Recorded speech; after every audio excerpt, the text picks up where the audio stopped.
We're live. We're live. Good evening. Matthew, by the skin of his teeth, has made his internet work. Don't know where he's been, what he's been doing, but Matthew's here, so we're very pleased to have his company. Thanks for joining me this evening on our Thursday night chat. If your screen looks like mine, below me you have Ricky Veal. Ricky is our avocado partner for Stevenage up in Hertfordshire. To my left, Matthew Pulford, regular guest, avocado in Wokingham, and down diagonally we have Dan and Neil, estate agents who cover Shinfield, Arborfield, Winnash and surrounding areas. So I like to think of this as the A team this week, quite frankly. It's a pretty strong lineup. So you guys have submitted a few topics that we're very keen to speak about this week, in no particular order. Matthew looks pensive. Matthew can't remember the topics, or he's frozen. One of the two. I think he's frozen. He's frozen. I was wondering that. Yeah. We might see him again in a minute, but otherwise it's the three amigos. First topic for discussion is Rightmove's latest house price index. Rightmove produce a monthly house price index which allows the wider market to see what's going on in a collaborated amount of statistics. So the world or the media would have you know house prices are dropping, everything's out of control, nothing's affordable anymore, and nobody knows what to do about that. Who knows what happened to house prices last month according to Rightmove's data? 7% down. To be honest with you, I'm pretty sure I saw it was exactly the same. No movement year on year, wasn't it? So month on month, house prices have increased on average across the UK by £14. Yeah, that was it. That's it. So where are we? Just test exactly, but that's what people would have you think with wild statistics. It's a good example. House prices increased between January and February £14. So that, from my point of view, is a really interesting statistic. We've got Matt. Matt's moving. Yeah, sorry, I'm having a nightmare. Matt's back. Matt, we were just saying the Rightmove house price index has quoted house prices are actually up in the last month, up by £14, not falling down the toilet U-bend as a lot of people would have people think. So I'm looking for some opinions. £14 increase on house prices. Where does that put us on a roll for the rest of the year? I can start if that's all right. I actually see that. And I've been having these conversations with people looking to sell at the moment and what's going on. Coming into this year, be honest, I thought our price is going to tank a little bit. Are they going to drop? What's going to happen? We're all in a bit of the unknown. But from what I've seen with us listing and what prices are being achieved, they are nigh on exactly where they were last year. And I mean the same with activity levels, buyer numbers, offers with the properties that we're listing. And funny enough, myself and Neil very recently listed a property we sold last summer, but for different reasons, the seller decided not to move at that time. Just wasn't right. They're having a baby. We've relisted it now, and they are moving. But the difference is that we put on just slightly higher. Actually, funny enough, we've got exactly the same amount of offers, and it sold for exactly the same price it did, and it was up for sale last June. So I think that's bang on. And I'm seeing that. So it shows there's a good demand and a good hunger still to sell and buy properties. Let's talk Stevenage, Ricky. Where are we in Stevenage? Does Rightmove statistics ring true, or is something else happening? No, I would certainly say it does. There are still so many people moving out from North London and Central London just because they can get so much more for their money. So with the massive influx of people coming out to London, it is bumping the prices up, despite what you hear in the press. I always bang on about people. There's always a need to move. and Stevenage has a lot to offer when it comes to getting into London within 22 minutes. So you can get a lot more in terms of your property, and in some parts of London it takes longer to get into central London than it does in Stevenage. Stevenage is a really, really similar commuter area to where the other three of us are based. A new town built outside the M25 to serve the population into London is exactly what we've got here. So not surprising to see the same situation, because you're going to get the same sorts of buyers, maybe just coming from North London rather than coming from the west of London. So very, very similar situation. Matthew, in the affluence of Wokingham, where Wi-Fi seems to be a horrendous issue, house prices up, Wi-Fi down. Yeah. £14 increase on prices, Matt. Is it ringing true in Wokingham? Well, Oh no. Oh no. I think he said yes. I think he said yes. In short, yes. Yes. In short, yes. So, can you hear me now or not? Can hear you now, yes. I'll keep my thumb up while I can hear you. Right, so it's not gone well. Matt's going to mail it into us. I think we have to give Matt his time now. In short, Matt is a yes. House prices are okay. Next port of call, and a reason why people think house prices were going to crash in 2023 is mortgage rates. And maybe more specifically for the uneducated people, is people see interest rates, as in the Bank of England base rate going up, as a true reflection of mortgage rates, which if you're on a tracker rate mortgage, that is true. Your tracker will track the Bank of England base rate. However, if you're borrowing money on a fixed rates are more influenced by the amount it costs a bank to borrow money, which is something called the swap rate. So without getting too Rishi Sunak on this, which I know is what Dan calls me behind my back, that's where it is. So interestingly, some fixed rates are actually lower than the Bank of England base rate now. Very, very competitive pricing. So it has been asked of me to do some maths this afternoon, which I'm always happy to do. If you were about a year ago buying a house with a £250,000 mortgage with an interest rate of 1.5%, which now seems barely believable, you would have paid an £863 mortgage. That's paid monthly for the next 30 years of your life. Interest rates now being 4%, or as I say, slightly cheaper in some cases, that mortgage has risen to £1,194. So it now costs you an additional £331 per month to live in that house. Is that enough to affect house prices?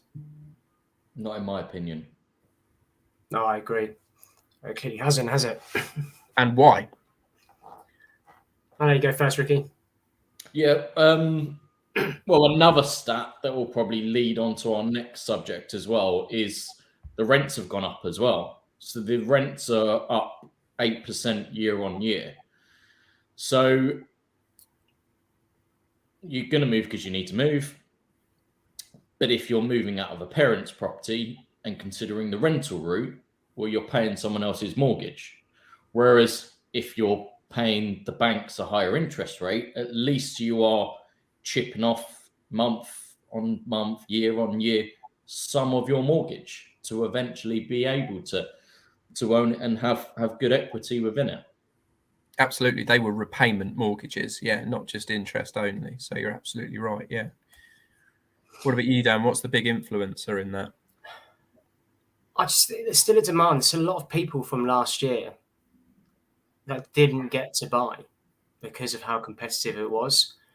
When you think you were getting 8 offers, good offers on say every house, a lot of houses, there's 7 people that weren't buying that house, and there still wasn't a great deal of stock available, I think. So there's still a lot of buyers that have come into this year that want to move and want to buy and so forth. So that hasn't changed.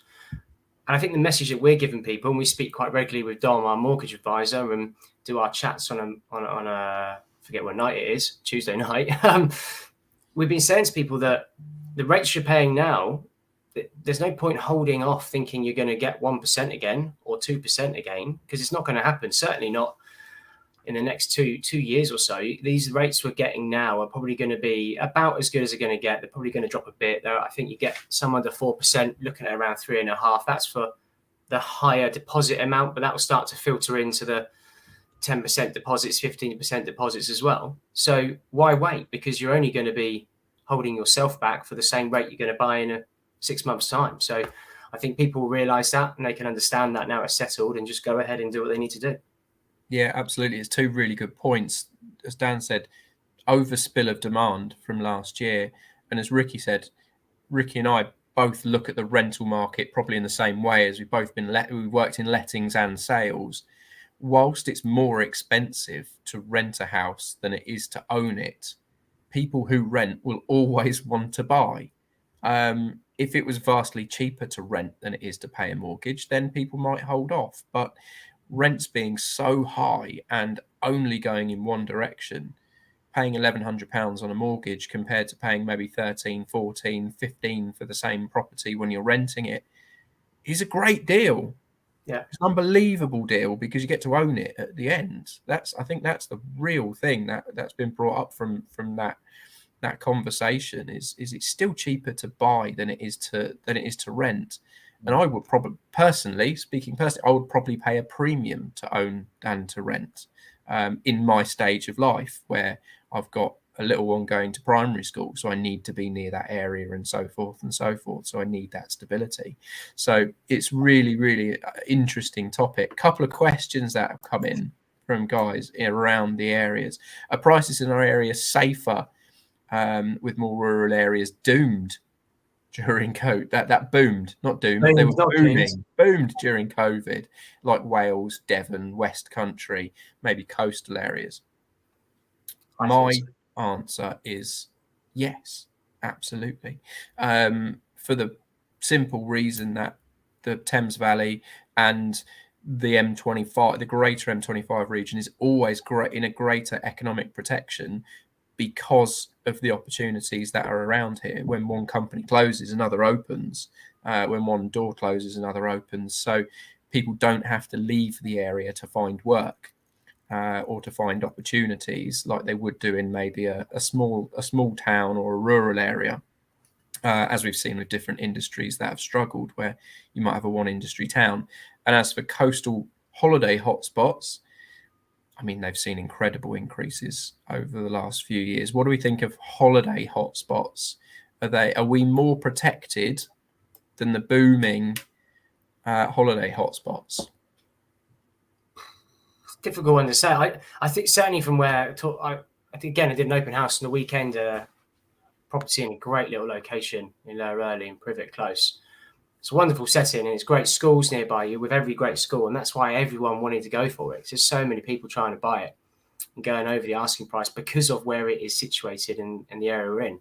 I can't talk too much about areas like Devon and coastal places, but I know there's a lot of talk about last few years, haven't they? People have been buying properties there to have as rentals, B&Bs, things like that, because there is a real demand for them, and house prices have risen quite a lot. So I'd imagine they're pretty well protected as well as compared to areas where there's no either a demand to live there, work, or reason to go there. So at least they've got one of those reasons, which is the location, isn't it? Yeah, Ricky, where does your wealthy Stevenage family buy their holiday home? Caister is about an hour or so away. And has that seen the same kind of boom time that we've seen on the south coast and the southwest? Yeah, I know a few people have moved up that way. Yeah, you can get a lot more for your money. You're down by the seaside, so it's a kind of different way of living for maybe 10 days a year. So here's a leading question based on the leading question is the question I've just asked, but because I knew this comment had just come in, do you feel prices across the UK have become more balanced because of the ability to work from home, and therefore don't need to be so close to the commuting hotspots. So where you used to live in Stevenage and you can now move up to Caister for the better way of life, will you potentially stay there? Yeah, 100%. I certainly not knowing myself, not working in the industry in central London, I can imagine the London prices are coming down slightly because of that aspect of people. Oh, he's back. Yeah, I know. This In 4K. I had to phone my dad to work out how to put the internet in to not use the Wi-Fi. So it's an embarrassing moment for me, but I'm back. So I've managed to sort it. Anyway, sorry, I didn't mean to interrupt. No, as I was saying, I would imagine the prices are going down in central London because of the fact that the people can commute and that are working from the office maybe 2-3 times a week rather than 5 times a week. But no, there's still a huge demand because of the schools, because of the commuting links, because of the open green spaces that you don't necessarily get in North London. Okay, so we're on to number 3. We're racing through these topics tonight, probably because Matt hasn't been able to give his opinion as yet. I believe, Matthew, this might have been your topic. Rent to buy, trying before you buy. Yeah, this is a really interesting one actually, because of the case study, the house that has sale agreed on it up until about a couple of weeks ago, and for whatever reason we haven't quite found the right buyer to satisfy the seller's onward move. And fortunately, the seller had the opportunity to be able to hold on to it as an investment for a year or two, wanting to sell it within 3 years to recover the stamp duty extra, blah blah blah blah blah. And we looked into it anyway. So I've put the property on the market to let now, because obviously partners can do that in their locations, or soon to be able to do that in locations. And 3 out of the 12 viewings that I booked in, so whatever the percentage is, it might be 4 now actually, so let's work on that. So 30% have all said, I'll tell you what, we're actually looking to buy in the next 9 to 12 months. This should be exactly the type of house that we want. So it's a good try, and that's the principle of it, it's try before you buy. So if you've got the facility to do it, there's actually a lot of tenants out there that don't really want to be tenants anymore. They don't want to pay more than they need to. Rents are still very, very high compared to what the mortgages would be, even at 4%, if you're putting down a decent deposit. And this sort of try before you buy actually might work really well for this house specifically. So it was more of a, if there's anyone out there that hasn't quite got the number that they wanted to yet, but does have the facility to rent, there's a lot of buyers out there that are actually tenants that are looking to try and do something in the next 6 to 12 months. So why not give it a go? So from your little case study, why are people holding off from potentially buying that house? What's keeping them paying the very quite punchy high rental that they're quite willing to pay? Everybody's expecting there to be a little bit of a downturn in the market, and this sort of coming back to the question you asked me first. I'll talk about that in a second. Expecting a little downturn in the market on price. Most people think that interest rates will start coming down a touch towards the end of the year. Gut feel on interest rates, are they going to stay relatively where they are? If we're really lucky, we're only going to see a 0.5% drop. I don't think we'll see much more than that. That's not going to make a massive change to your mortgage monthly payments. The tenants that are out there that are paying probably 10 to 20% more, even with the rates at 4% on their rental, could be in a better position actually to buy now rather than continuing to rent. Because, for example, this house is a £700,000 house. If you put down 20%, let's say maybe 30% on your property, you're mortgaging £500,000, something like that. The rent we're likely to get on this is about £2,500 a month. So I don't even think a mortgage at that level was even going to be anywhere near that. I'll tell you what it is. Okay, this is where I get proven wrong. I can see it coming. I can absolutely see it coming. But there's a lot of people out there that don't want to continuously pay someone else's mortgage, and I think that's the key part. So even though rent may be equivalent to what a mortgage would be, or might be a little bit more or whatever based on the math, you tell me in a minute. When you're paying off your own mortgage, you're paying off capital, you're generating income for yourself later on in life, not paying off someone else's mortgage. Yes. So £500,000 mortgage, current interest rates, 30-year period, £2,300 a month. There you go. Repayment. Yeah. So you're repaying what, £700 a month off the back of the mortgage? A lot more than that. Yeah, exactly. A whole lot more than that. You're likely to be, this is a finger in the air, you're likely to be paying around about 50% of that is equity. You're going to be paying about £1,100-1,200 of that is equity. So why wouldn't you do it? Because you're paying someone else's mortgage for them. I get it. Buy-to-let options are great. They're credible. They're a needs must. But being a tenant actually provides lots of fluidity based on being in a different area within 30 seconds. You give 2 months notice, you move on. It's great. But if you know you want to be in a certain area and you've got a decent deposit to put down, buy. That's the bet. That's the obvious part on it. And I don't see interest rates changing. No, absolutely. Couldn't agree more. So try before you buy. Yeah, I like that. I came up with that a couple of days ago. It's working so far.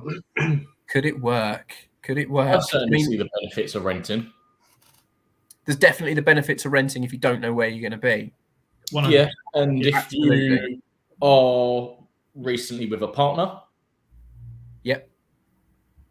you don't It's want like to be being with a partner.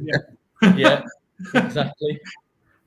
The only thing I say as a seller on the whole, which I know we're not doing it all the time, it's just a one example. But if you do think of renting out and try before you buy, people rent out, don't like it, no one's going to buy it. So there's always that as well. Got to be confident. Got to be confident. But Yes. I mean, it's another thing for a landlord to consider if they're there's the phrase accidental landlord, I think was invented about 15 years ago in 2008, and there's still accidental landlords now, like the case that we're talking about with Matthew. And I think as and when you rent your property out, even though you really wanted to sell it, you know it will pay for itself over the next couple of years. You'll knock off £20,000 worth of equity or £20,000 worth of the debt on the property. So it's not going to be the end of the world. But when you're selecting a tenant, which at the moment you do get to pretty much select your tenant, not just take the only one who wants it. And I'm sure it'll be the case on Saturday with this property, Matthew. You'll have a choice of 4 to 5 people.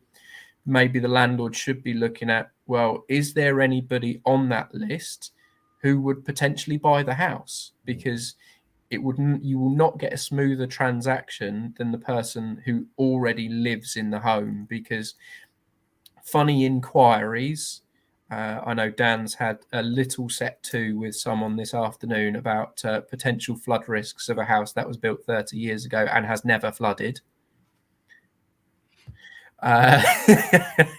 They're not going to be worried about that because they're going to have an inherent confidence about the house because they're living in it and they know it's good. So when certain searches come back or certain questions get asked, they're not going to take those points as seriously as maybe someone buying from out of the area would. So it's maybe a question we should advise our landlords to ask of their agents is there anyone on this list who would actually think about buying it in a year to 2 years time? Have that conversation with people, because it is on my radar that I don't want to hold this property into my retirement. I'm just doing it for the time being.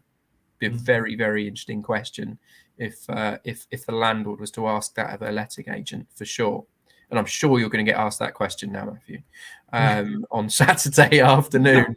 Who's buying this house? Come on now. Yeah. Who's buying? Right. 24 minutes in, it's about to get contentious because someone has submitted a topic in one single word. Don't point at me. It wasn't me. Purple Bricks. Okay. I'm going to set a scene here. Purple Bricks was launched maybe going on for about 10 years ago as an online estate agency with local property experts. You will pay an upfront listing fee to list your property, and they will market your property for you. And you will pay that fee whether you sell that house or whether you don't. Incredible initial success with their brand. However, it looks like their revenue over the last 2 years has dropped by 40%.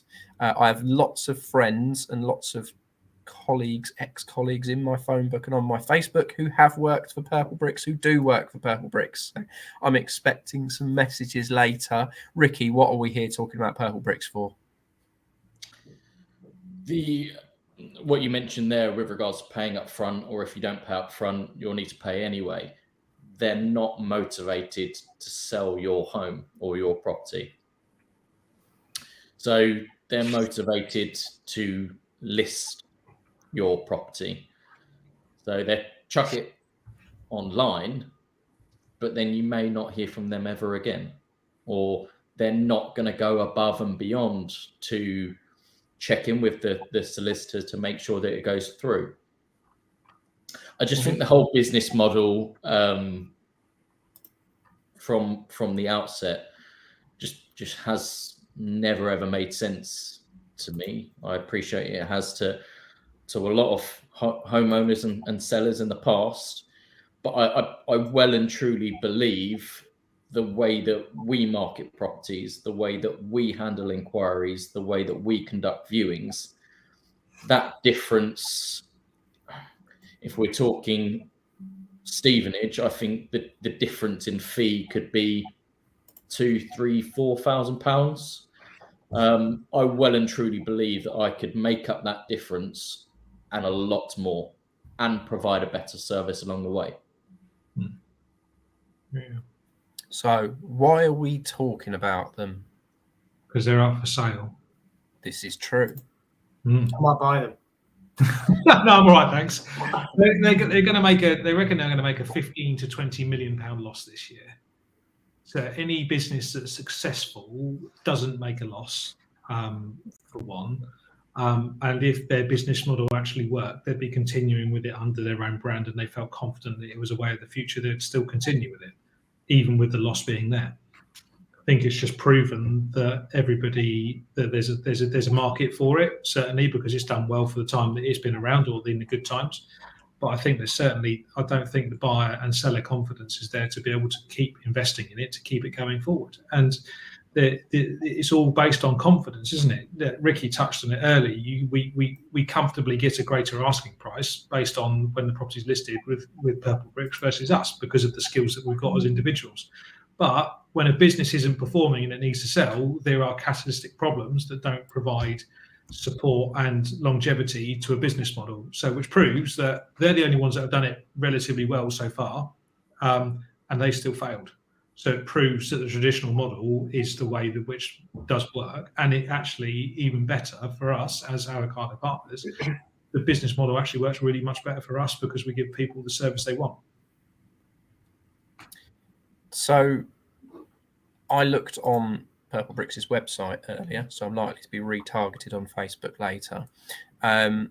It currently costs £3,000 to list your property with Purple Bricks in my area, which is RG42.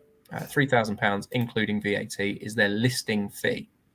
I know, thanks to statistics provided me by 20EA, who are the biggest data collector in the UK for property and other statistics, that on average, avocado property will sell a house in RG42, where I live, for 3% more than Purple Bricks do. That's a fact. That's not me making claims. That's a fact that independently verified by 20EA. So if you don't like those stats, contact 20EA, not me. Don't care. So it costs you exactly £3,000, including VAT, to do that. If you're selling a property with avocado property and it's £450,000, you're likely to pay just over double Purple Bricks' fee, but you're likely to achieve 3% more, which is £13,500 more for your property. And you don't pay if you don't sell the house. I don't have the instruction to sale ratio that Purple Bricks achieve.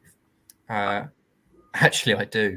I tell a lie. 20EA is the most magical program. Purple Bricks in RG42, taking RG42 as an independent example, which is North Bracknell, sell 69% of properties that they list. So, magical maths, 31% of Purple Bricks customer pay £3,000 to not move. That's expensive. And they still haven't got a business model, and they're still selling it. That's the flip side of it, though, isn't it? You look at it that way, you realise at the back end of it, that's very, very expensive. So you think at the front end that £3,000 might be cheaper than other agents, but at the back end of it is bloody expensive. I've got an example of one of those, Michael.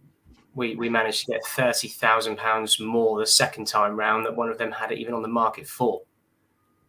So they would have lost £30,000, which is a severe amount of money, isn't it? Moving house. So it's all right. Yeah, it's quite a lot of money. Yeah. I've also got an example as well where in the past, I had a property on the market that had multiple offers. And one of the offers was selling through Purple Bricks. Now, I'll always do my due diligence and check the chain beforehand. I wasn't able to check the chain through Purple Bricks. So when I was speaking to my vendor and said, I've got this offer that they're selling through me, it's all under one roof, so the communication should be great. I've got this offer that is in rented, etc., etc. And then I have this offer that are selling through Purple Bricks. I'm unable to tell you who they're sold to, what their mortgage position is, whether they've instructed solicitors, whether they've had a survey yet. So ultimately, they missed out on their dream home, and they may well have not gone on to remove their properties from the market, and still had to pay their estate agent. It just doesn't make sense to me. No.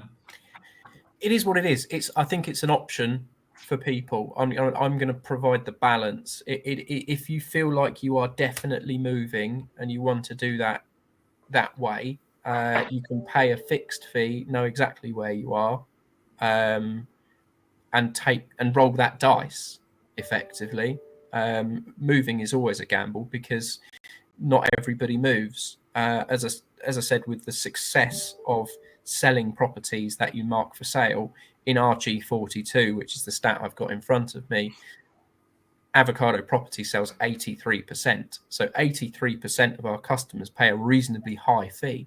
17% of our customers pay nothing because we haven't achieved the end goal for them. 69% of Purple Bricks' customers pay them a low fee. 31% of them pay a fee for going nowhere.